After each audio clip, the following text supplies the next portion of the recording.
Assalamu alaikum wa rahmatullahi wa barakatuhu. Today I have not that much time to repeat the whole stuff, which all about my previous lecture. So let's get started with the feminist responses to the functionalist and the Marxist account of the role of the family.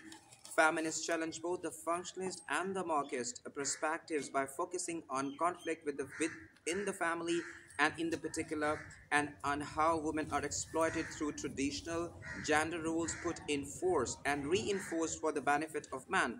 From this perspective, the family is an oppressive structure, locking, imprisoning women in a narrow range of services and responsibilities such as domestic labor and childcare. The link between the family and the economy are generally indirect. Female family roles and responsibility allow men to exercise economic power through free family services paid for by women's domestic labor. Feminism is an umbrella term that covers a range of related ideas. There are several main strands of thinking within the feminism with different view of on the family. So, according to this paragraph, there are all about the feminism. It's a term which simply tell us something about the rights of the women and how different theories in the past tried to imprison a woman through domestic labor or domestic roles. So there are so many different views on the families in referring to feminism. Liberal feminism, radical feminism, Marxist feminism, black feminism, and different feminism. So let's begin with the liberal feminist. What liberal feminists say? Liberal feminists argue that the situation of the woman can be improved by changing such as new laws or individuals and family changing the way they live.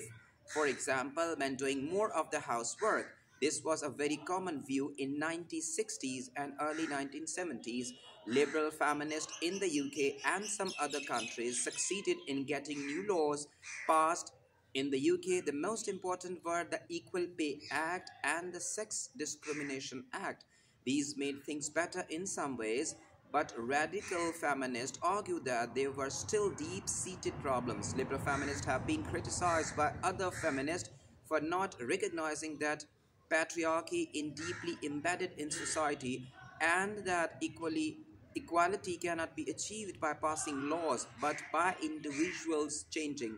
So according to liberal feminists, we need to understand a couple of concepts. One of them is, I mean, they simply accentuate on the pay scale. I mean, for instance, a male worker is working in a factory or in industry. So if he works for 8 hours and he gets paid, you can say $10 per hour. So it must be the same paying scale for the females. One thing. Second thing is that it's all about the sex discrimination or the gender discrimination. You can say that for if a vacancy is there in an industry or in factory, so it should not be discriminated on the basis of gender. A male can get this job opportunity because he is a male, and a female is not able or not eligible to get a job in the factory and industry or a specific level or a scale or a seat because she is female. So according to liberal feminists, they simply emphasize on two things. The laws, according to them, laws are one of the key factors, and through laws one can say that the condition of the female or the feminist can be changed, and it was practically seen in the UK and some other part of Europe. Right now, you can say that in Scandinavian countries, you can say as far as the pay scale is concerned, as far as the sex discrimination is concerned, the things are resolved. Okay, the secondly, it's radical feminist. Radical feminists use the term patriarchy to describe the domination of women and children by men. Society, they believe it is patriarchal, but so in the nuclear family and the religion, the politics, and so on. The nuclear family suits men but exploit women. Women gain little from it and would be better off without it. Patriarchy, say radical feminists, will not be removed by the kind of changes liberal feminists argue for. Then there needs to be far-reaching radical change that gets rid of patriarchy. Men are seen as responsible for much that is wrong with the world, such as wars and environmental problems. Some radical feminists even argue that women need to live completely separately from men, and a few live in women only communities. So, according to radicalist feminists, I mean, this is a bit a more extremist approach. Obviously, the term radical can give us something about the ideas. So, according to radicalist feminists, I mean, we need to know something like they are not happy and they criticize the liberal feminist because they can simply say it's not the laws who can make the changes, rather we need to accept one thing which is wrong, and the thing is we are practicing patriarchy means it's all about patriarchy, like papa. So papa is responsible for the whole stuff. Papa is the breadwinner, so he is breadwinner. So obviously, one can say that he is responsible for every big decision. Secondly, I mean, he can take advantage of this, and it is the man who commit, you can say, different kind of crimes. There are so many global issues, and men are responsible for that, like war, like environmental issues. Secondly, according to radicalist feminists, they simply say the nuclear family, which is projected as one of the best family unit in the world, they criticize it is the nuclear family which not only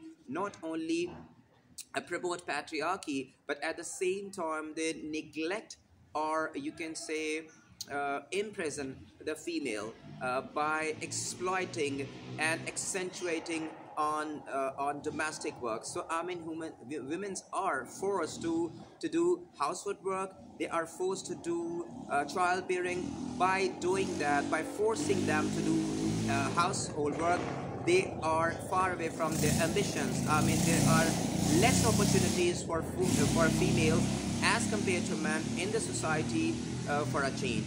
So, according to radicalist feminists, they simply accentuate one thing. It is not the law which can make a good change, one thing, because it is so complicated. Secondly, according to radicalist feminists, nuclear family is the biggest or the bitter enemy of the female prosperity, because they simply lessen the opportunities for women and force them to work household tasks. Second, thirdly, according to radicalist feminists, I mean, they simply say, I mean, we need to establish a community in which no more male factor or male empowerment can be seen. So they are arguing, and they are in the favor of such communities which helps promote a feminist approach.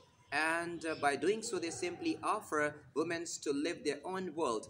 Forget about their children, forget about even marriage. So this is what actually we have in the radicalist feminist. Thirdly, it's Marxist feminists.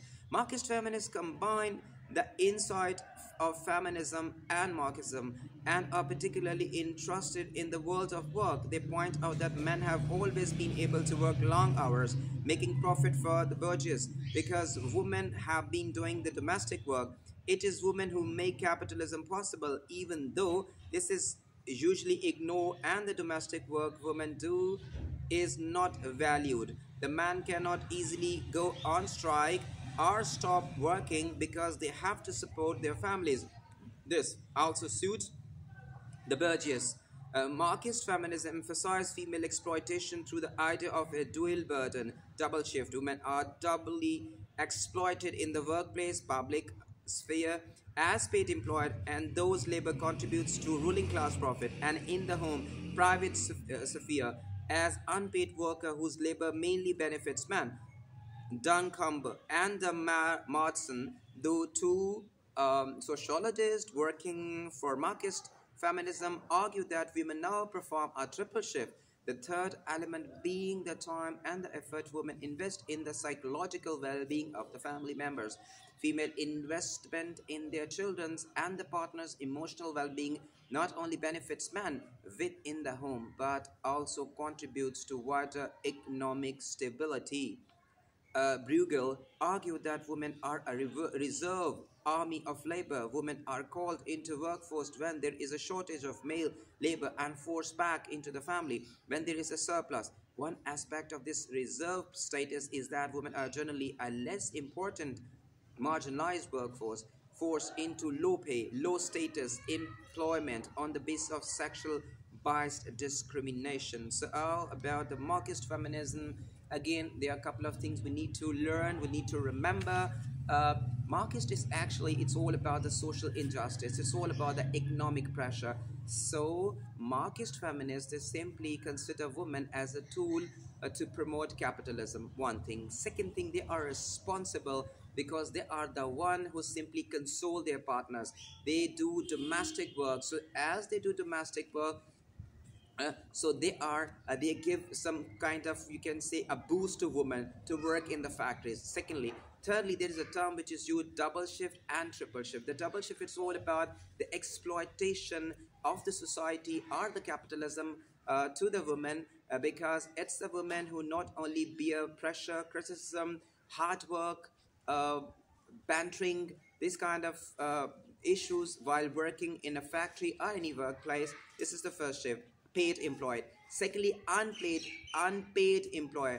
I mean, they are working as a domestic force in at home, doing household tasks at home without any pay. So one can say that it's all about the private sphere. So in private sphere, one has to do a lot of work just to support his partner, and no pay at all, no recognition at all, I mean, for the services she renders while working in the family. This is double shift. When we talk about the triple shift is all about the emotional attachment. So one can say that it's all the burden women are catering, women are bearing, I mean, while raising their family. So one can say that the first thing is all about the pay worker, it's public sphere. Second is the private sphere, working at home, performing household tasks. And thirdly, the emotional attachment. For instance, you can say that it's all about the mother's job to think, I mean, where is my partner, has she taken he taken lunch or something like that.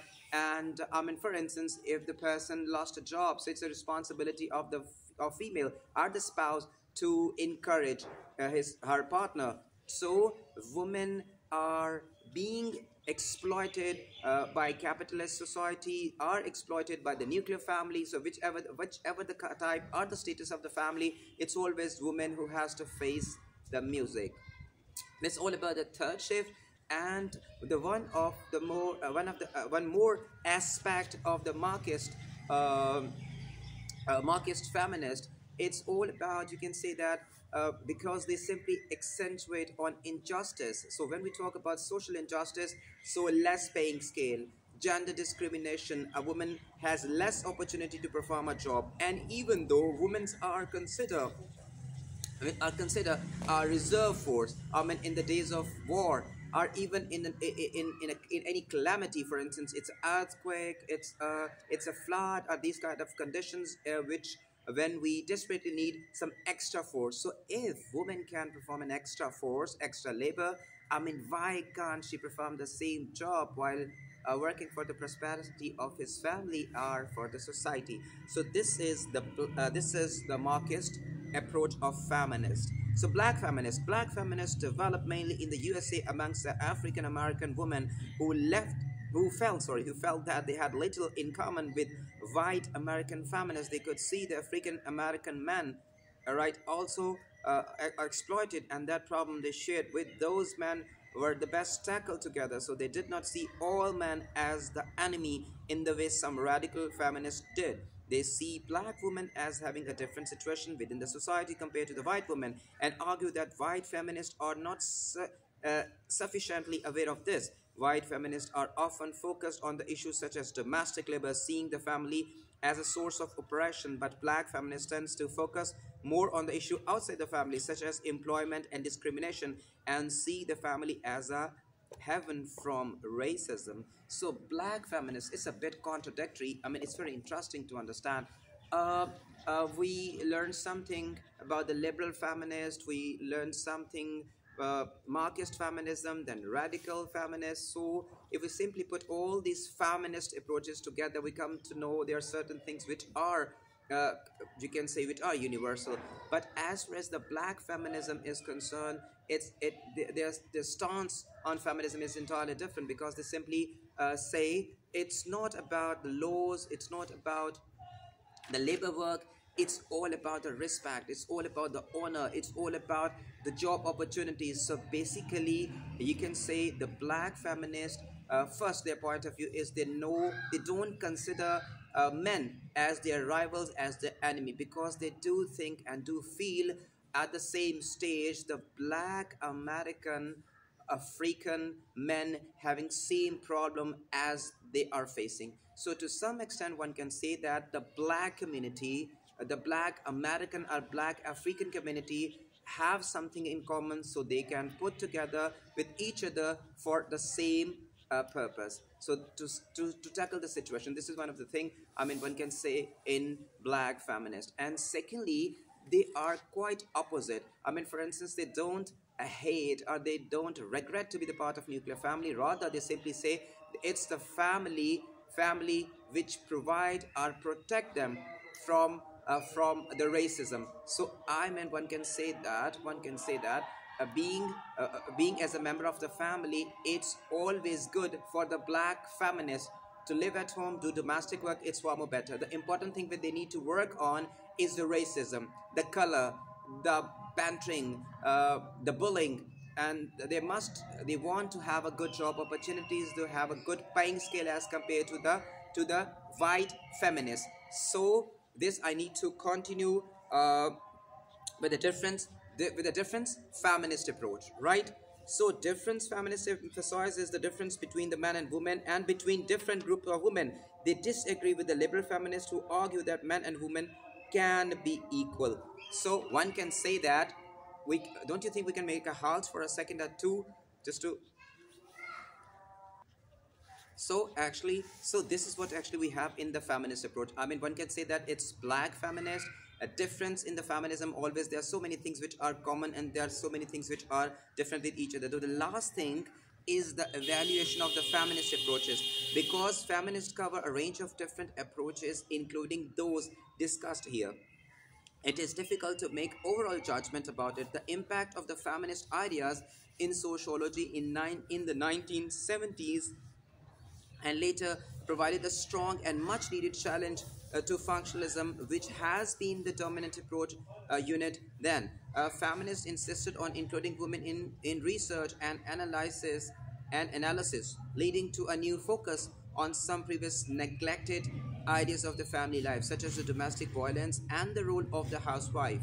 This often involved qualitative research methods which brought out the meanings women attach to family life and relationship. Feminists also contributed to the questioning of how normal and desirable nuclear families are, and to a greater awareness of the different type of the family and living arrangements. However, both Marxist and the radical feminist approaches can be seen as having dated in part of the world where there have been significant economic and social changes. In these contexts, radical feminists can focus too much on the nuclear family when there is actually now much greater diversity, and by concentrating on male power may also tend to show women as passive victims. Many women do find motherhood uh, fulfilling, and many men and women form strong bond based on the mutual love and respect.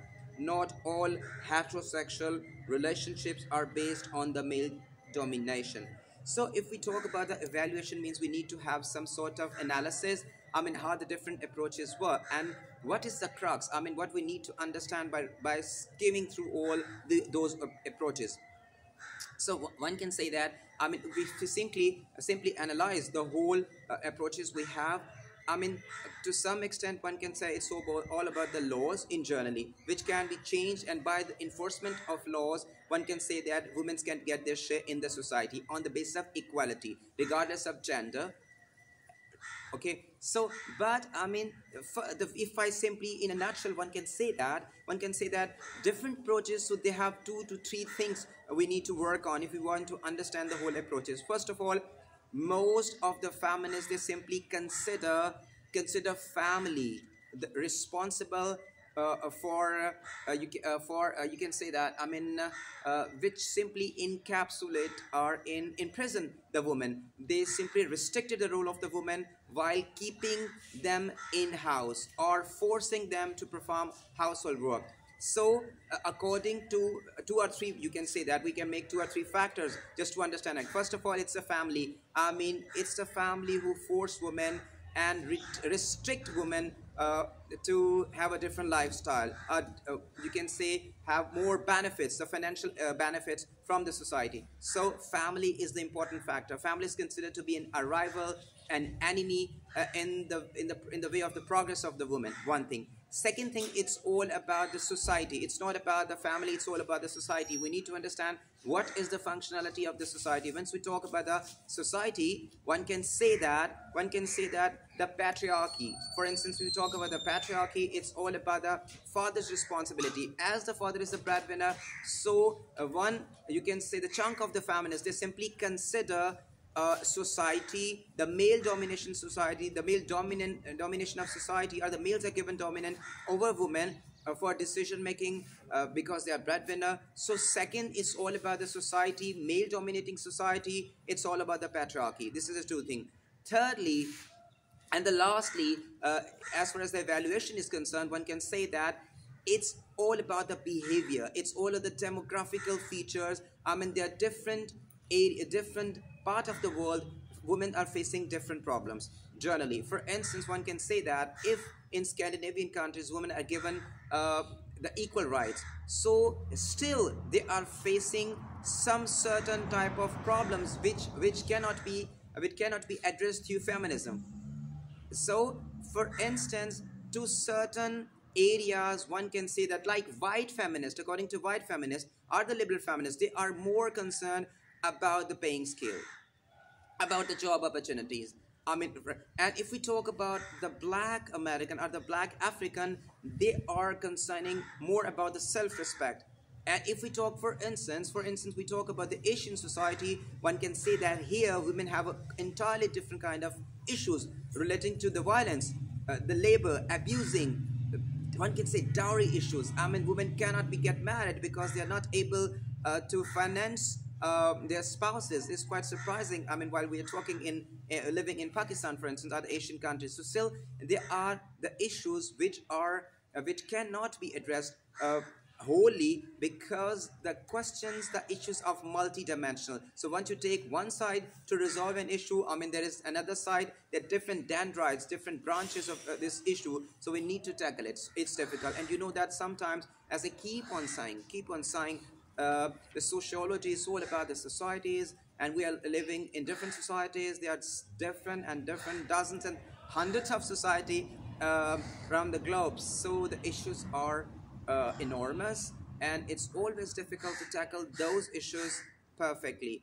Most of the people say simply all this, due to all these issues, one can say that sociology is considered to be a recondite subject. I mean, very difficult to understand. So many theories, so many approaches, functionalism, interpretivism. There's so much to understand, but still, I need to say the last thing at the end: don't take it seriously. You need to use your brain and just try to understand, so figure out where you are staying and just try to figure out the universal approach. So when you try to compare all those approaches, it will be far more easier to understand the subject of sociology. So take great care of yourself, and we got 2 days off, Saturday, Sunday. Hope to see you on Monday. But for 2 days, you need to revise the whole stuff.